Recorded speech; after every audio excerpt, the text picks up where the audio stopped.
We are working in section 1.3 of Rosen, Discrete Mathematics and its Application, and the topic area is logical equivalences.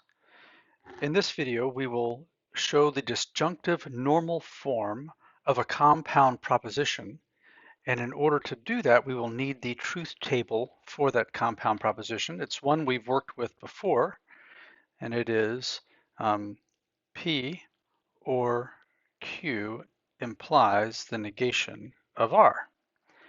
In order to write this truth table, we have three atomic propositions, P, Q, and R.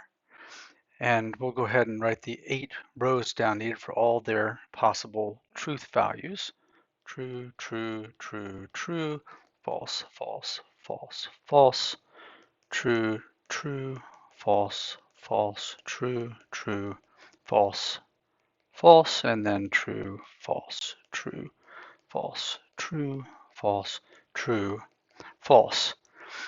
Now in another area, we've already derived the truth value for this, and you can do this on your own. I'll just go ahead and write it down.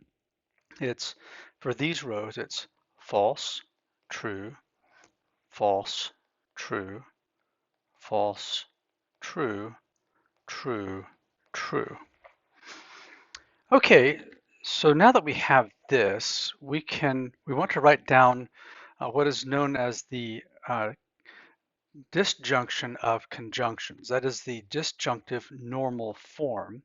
And for that, we want to write down a conjunction of all three of our atomic variables for each true row. There are 3 of them. And so we see that to get the first row to be true, we would take P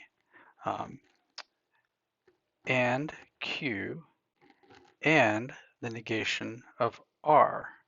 That would give us a true for that first true. And then we want to disjoin that with one for the next one, and that'll be P and the negation of Q and the negation of R. So if we get true, true, false for P, Q, and R, or true, false, false for P, Q, and R, this statement so far will always be true. I'm going to disjoin another conjunction in P, Q, and R for the third true, and that's going to be the negation of P and Q and the negation of R.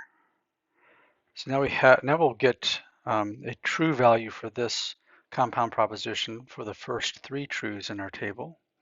We've got 2 more to do, so let's get the 4th true on our table. That'll be the negation of P and the negation of Q and R.